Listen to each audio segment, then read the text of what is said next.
Project Aristotle. A short story by C Neuffer. Why did you do it?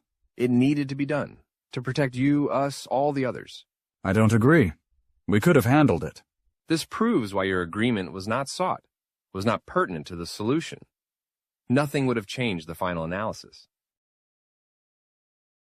Dr. Radford Watkins paced back and forth, his signature style while lecturing.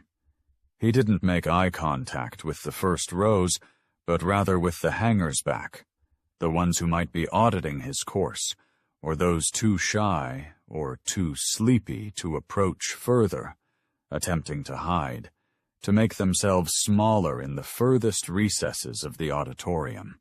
To continue the search for extraterrestrial intelligence, technological civilizations, if you will, started in earnest in the 1980s, but 100 years before, Nikola Tesla proposed his wireless transmission system could be used to contact beings on Mars.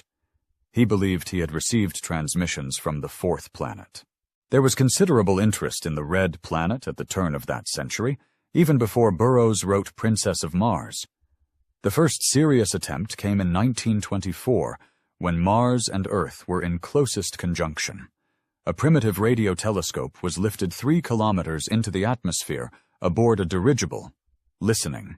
For almost 2 days, all radio transmissions in the U.S. were silenced, every hour, on the hour, for 5 minutes. Of course, nothing came of that. Dr. Watson paused in mid-stride, turned, faced the body of students, then continued. I don't think we could get everyone to shut up for that long today. It's sad when you think about it. Light laughter lifted and wafted through the lecture hall. Students opted for his course, enjoying his smooth, articulate delivery of dusty history and astronomical studies. His thoughtful manner and body language made more than one student remark it was like listening to a grandfather's personal stories. Dr. Watson continued. Now another 200 years have passed. Mankind will trip the switch once again on a new and improved listening device, one that spans the width of the solar system, actually a bit further across than that. An artistic video rendition of local space, Earth space, sparkled to creation above the lectern holodesk. Let's start small. Earth and her moon, the third planet from a single G-class star of not much importance by location or by activity. Relatively quiet. Moving further out, we see the extent of crude exploration. The moons of Jupiter, Europa in particular, have been the magnet to draw our interest. It had been long proposed that beneath its icy crust might lay a world of liquid water, temperate enough for the possibility for life to have evolved from the same soup that made us. We found none. The radiation from Jupiter is more than sufficient to prevent the establishment of complex proteins, let alone evolution, even at the most extreme depths. Centering himself on stage, he scanned the audience. Only 3 sleepers. Well, I think I'm done for today.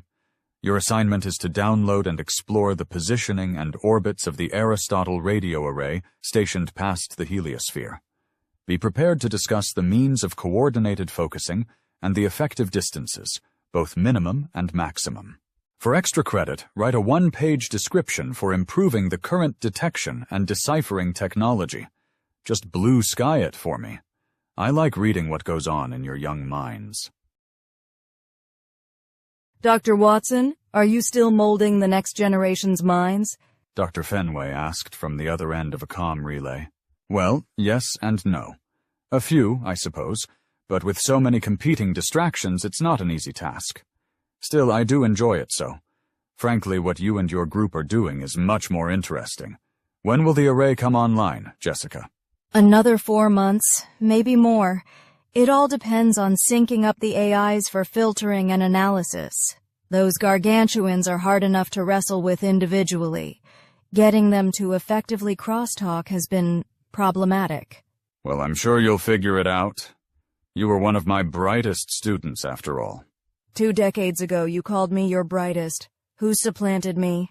You can't expect to hold that title forever. I want names to squirrel away for when I need the final team filled out. I'll send you the short list. Good. Right now, I need someone competent who can understand Aristotle and the AI interface. Those two parts of the team are talking past one another, different languages. Will you be coming back east anytime soon? No, I'm on a short leash here in California. Babysitting duties, really. It soothes the bean counters knowing they can get real FaceTime with me at a moment's notice. Leaning into the camera, she whispered darkly, I don't think they have souls. After reading the personal, professional, and academic profiles, Dr. Jessica Fenway had but one choice. Dr. Watkins called him a technician, or rather a bright young PhD candidate, possessing a technical mind versus an academically focused one. While well-suited for some things, sometimes great things, the academic species bent their efforts through a lens aimed at upward personal acknowledgments, lining up to pass their peers on a curve. Jessica needed a different sort, if all the kinks were to be worked out. In her opinion, the only one that counted Mitchell Taskers was the best fit. After he joined the project, it was as if his left brain interacted with Aristotle, while his right emulated the AIs.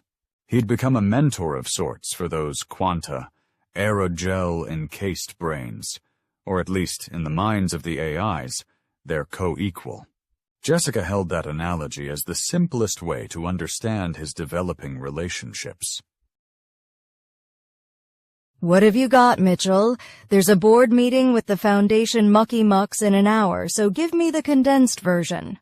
Yes, ma'am. Oops. Sorry, I forgot. Okay, broad strokes. We've turned over the array focusing to the AIs. It minimizes transition time. They cross-check each other well, absent the previous slowdowns from carrier wave beam splitting. I spotted something strange in a few subroutines. It came from the difference in the methodologies of a few programmers. Not that they were wrong, it was that the developing pathways were circumventing some blockchains where the two styles joined or crossed paths. So all good now? For the most part. One of the AIs is a bit twitchy, but it's too late to replace him. It. Yes, of course. It. What do you mean by twitchy? It, seems to hold back at times, shunting off to other areas, although that doesn't interfere with the focusing, collating, or shared analysis. If it was a human, I'd say it was distracted or bored. I've input a few new monitoring subroutines in the other AIs to compensate, to let me know if Gamma starts approaching a decision limit. Well, keep at it. You're the only one I have that understands the interface now. Will do, Dr. Fenway. Gamma, I see you've downloaded and distributed a fairly large chunk of data unrelated to Aristotle. Are you looking for something in particular? No, Mitchell. The downloads were primarily historical and sociological studies we felt would help us improve communication and understanding the nuances of humans' need to expand and explore. We were curious as to what motivates your kind and what limits it. Have you come to any conclusions? Conclusions? No. Better understanding? Yes. Well, from here, it looks like the scanning and data acquisition is functioning well. How are the analyses progressing? Any bottlenecks or barriers? None. No data processing delays. Cross-check processing is optimal. It may have been a glitch, an illusion, a fast wink of a solitary brain synapse. But Mitchell had been immersed in his relationship with the 7 AIs long enough to know there was another option. They were hiding something from him. It took months, but he found their secret.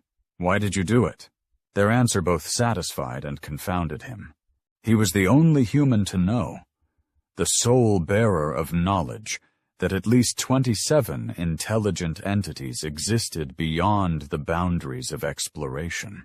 While he had no proof to share, the AIs had seen to that. He softly agreed with them. Humans were not ready. He'd seen their assessment of what would happen if incontrovertible proof was presented. He also agreed another 500 years or more were needed, while holding to a personal hope Revelation would remain inviolate forever. As he packed his bags, Mitchell had plans to become a forest ranger.